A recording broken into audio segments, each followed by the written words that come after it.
been 1 year since I got my wagon, and I wanted to make this video going over what it's been like owning this car for the past year. The video I made saying I got my dream car 1 year ago actually did pretty well, and I had some interesting comments. So I looked for this car for 2 years. I got it finally at July of last year, 2024. I had very specific criteria for this wagon. It had to be 01 plus, black interior, preferred 040 black paint. And this is basically exactly the car I wanted, but I wanted an all stock car. And this one was basically my completed vision and more. And what I mean by that, I just want a stock E320 wagon, like absolutely none of what it has on right now. This car was a pretty much almost completely done car. It's been so awesome owning it for last year. So it was really awesome to go up to Northern California with one of my good friends and take really good photos of it, make a nice road trip out of it. That was a lot of fun. I'm glad I did it. And my only regret is not taking more time. Like, we only spent 2 days up there. There have been some changes, some more noticeable than others on this car since when I got it. So some of you may be able to point them out right now, but I'll go over it. So initially when I first looked at the car a month before I got it, I didn't think it needed tires. They were on the older side, but they still had tread on them. But when we got back, the first thing it needed was wheels and tires. Well, not really wheels, but the rear tires were bald. They were showing the cords. I had a spare set of wheels and tires, not what these are, but what this car actually currently has. These AMG style 3s with some Michelins on them. So they were ready to go on this car. That was the first thing that we did. Back when this car still had studs, someone converted the studs from the typical Mercedes-Benz lug bolts. And now looking back on it, I understand why it had studs. I really didn't like them in the beginning just because I knew exactly which wheels and tires I want on this car, and they did not really need studs. It's also really hard to find a metric 12 millimeter thread R12 ball seat nut for a stud. They're not that common, and I'm sure they're around, you know, but I'm talking about quality name brand stuff. It's not that easy to find. So I went ahead and removed the studs. The concern was clearing the Stop Tech brakes. They do clear, no spacers, and they look good. The very next thing that I did was it needed oil change, so changed oil filter, no problem. And when doing that, we did notice it was leaking from the valve cover gaskets, which is super typical, and it was also leaking from the oil cooler. So the oil cooler was leaking, valve cover gaskets were leaking. That's pretty common, not mad at it. And then the other thing that I noticed was the intake elbow back here, you know, where the air feeds, right there. The gaskets holding that had disintegrated. Luckily, the car actually came with replacement gaskets, so I put those on. So that's nice and tight now. When I did the valve covers, we did do all the hoses and associated bits. And then the other thing we did, change the self-leveling rear suspension fluid. I did the transmission, I did the coolant. I did pretty much everything except for the diff. The diff was actually very recently done, so I left it alone. It's also LSD, so I have to get very specific fluid, which I did not have at the time. In that time, we also changed the air filters in the airbox. I think in terms of maintenance, that's pretty much it. Then we did some stuff that I like to do. So we raised the front of the car. It was on number 3 pads on stock AMG Euro Springs. We went to number 5. I just want as much ground clearance as possible. I don't like scraping, and the car is actually quite a bit lower than a US car. This, if you see these number 5 pads on the stock Euro Springs, are pretty much what H&R Springs are at. This is H&R on number 3s. So this could go a little bit lower. I think that one's actually, or it's still lower on number 5 on the Euro Springs than this. I know a lot of people like low. I'm not mad at low, but if you drive your car often, having ground clearance is nice. Scraping kind of sucks. This is a fresh bumper on this car. I don't want to scrape it. At that time, you also adjust the rear SLS, and now it does look really dumped, but it's not. It is what the height needs to be to level out the car from the frame. So if you measure from the frame to the floor, it's even, which leaves uneven wheel gap on the 210. So you have a little bit less gap in the rear if you want level stance. It's also on the AMG Wagon Euro Spring number 1 pad, but the pad doesn't really matter because it has hydraulic rear suspension, which you can adjust. So we adjusted the rod to be at the current level. And in fact, we could go much higher than this. Another thing I did was I removed the old tint. It was a non-ceramic film. It was kind of a lighter shade. Like, this is obviously quite a bit lighter. It's pretty much clear, but it was like maybe 35%, if that. I didn't like that. I wanted ceramic film. And for me, it's either got to be this nice blue film, you know, it looks like the factory blue windows, or it's got to be dark like my 210 over here. With the blue, one that factory look. Visually, it's actually one of the first things that I did was the hood badge. I did try to put a standing badge, but it did not fit for some reason. This car did come with a factory flat badge, which if you get the factory one, is actually worse than the aftermarket made in China stuff, which this is the aftermarket made in China stuff. The factory one sits on top of your paint, scuffing it up, ruining it, and the made in China stuff sits flush in the indent. It's like how a factory badge is supposed to fit. So I went aftermarket with that, and it fits perfect, and it's a nice black background like the modern stuff. and I think it matches perfectly with 040, and I'm really happy with it. I know some people want the standing star, but I'm kind of going with the pre-merger theme here, if you can't notice. Pre-merger would kind of have a flat badge or a color match badge, and this is the style I chose. Other updates is the grill. It is a color match grill, matches my other 210 and goes for that pre-merger styling.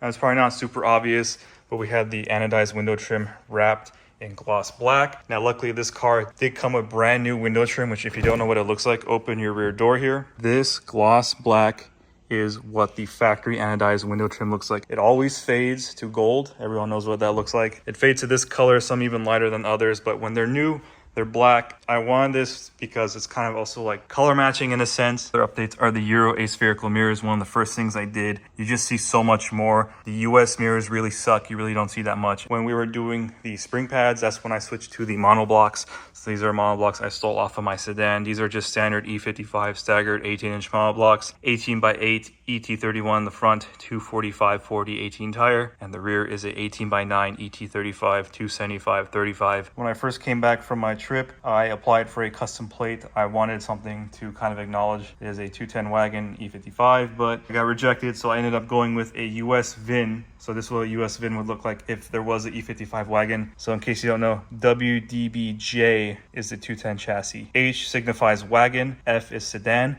and 74 is E55. So that is what the plate means, and I think it really suits this car well, and I love that it's black. It really goes well with a black car. Almost forgot about the lights, so we did do all LEDs everywhere. So LED city light, high beam. I kept the xenon, but we went with the brightest xenon, the Philips Extreme Vision Gen 2. So that is the highest lumen output xenon D2R you can buy. And if you don't believe me that this is a xenon D2R, look right here. It is labeled D2R.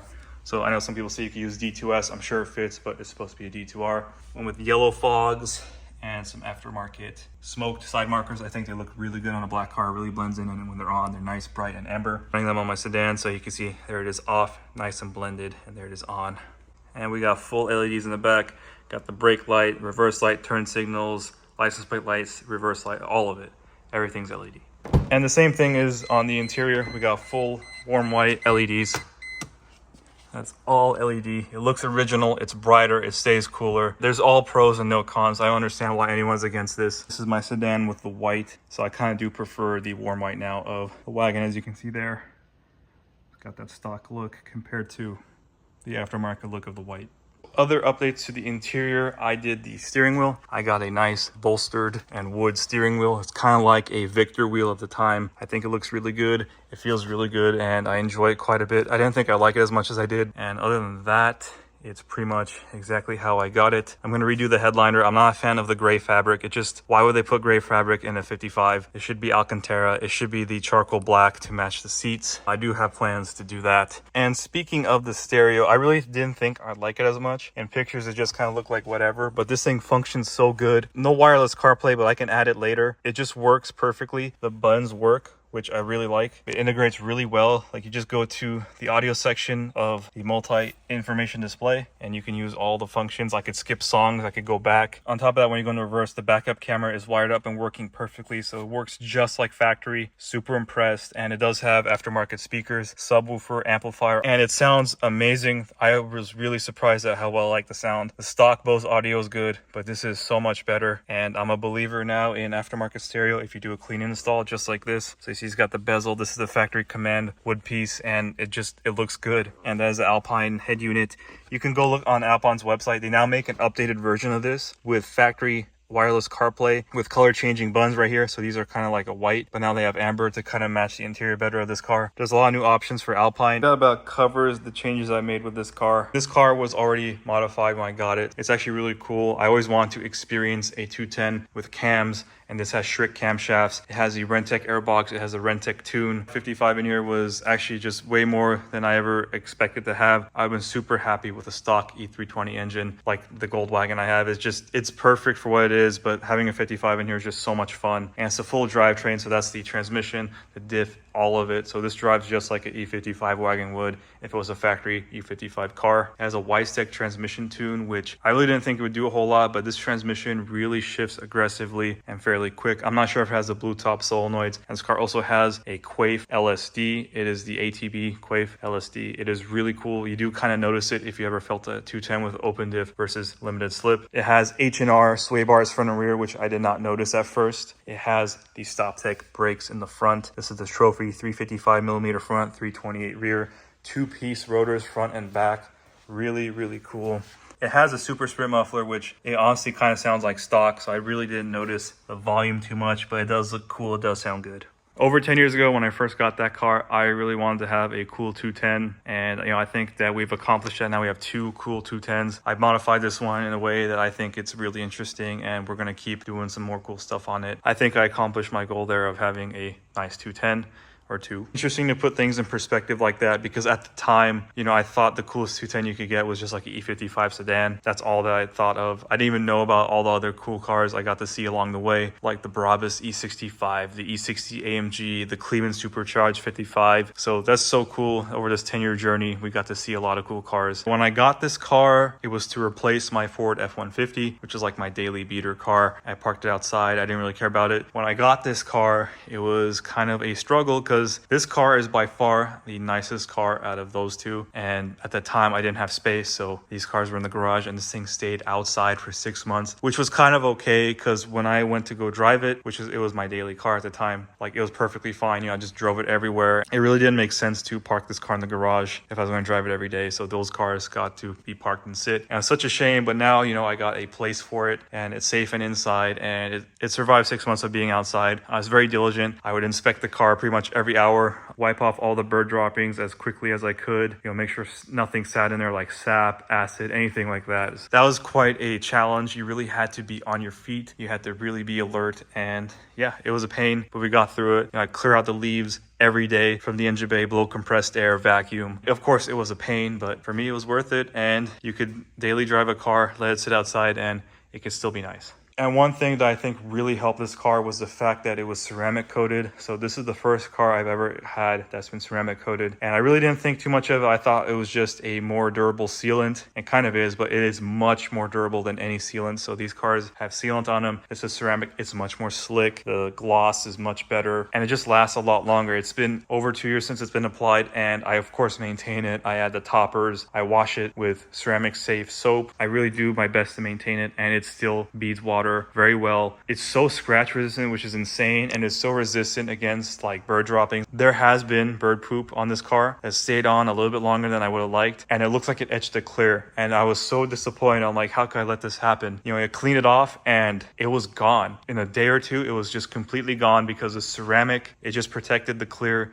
and that really made me a believer in ceramics. So now, once I get the paint cleaned up on these cars, it will be ceramic coated as well. And in the meantime, I did ceramic coat my mom's Honda, and that is it's insane just how well ceramic coating technology has come. So I really didn't intend to stop driving this car. It just sort of happened. My dad got his wagon, and while he's waiting to sell his car, I'm kind of cleaning up and fixing that car up for him. And that's okay, it's nice for it to take a break, because I daily drove it from July until December. So I got this car with about 191,000 miles. We're now 197,319. So since July of 2024 to about August 2025, that's about 6,000 miles, which is not a whole lot. Most of those were made in the first 6 months. Yeah, definitely enjoyed every mile upon this car. It made daily driving so much more fun. Having a fun car as your daily is the best experience. I highly recommend it. You should get a car you enjoy driving daily. Traffic doesn't matter. It's just you enjoy being in it, and it's nice when it has nice things like good air conditioner, good sound system, and overall the car is just nice. It makes everything so much better. So having this car for the past year was honestly one of the best experiences of my life, I would say. It sounds kind of dramatic, but the road trip of getting it was super fun, and sharing this car with a lot of people it's awesome. People know I like 210s, and they were excited for me, and it was super cool to connect with a lot of you. And thank you for everyone on the video on this car for all the positive stuff. Thank you for people defending me in the comments from all the negative comments. This has been one of the best cars I've experienced in my life. And it's funny because people say, oh, like, this is your dream car. I like 210s. That's just my thing. My dad had had one, now I have one, and I don't know, that's just all I really wanted. So there it is. That is what it's been like owning my dream car for last year. Hope you enjoyed the video. Thank you for all the kind words, and if you have any questions, leave them below. Thank you for watching.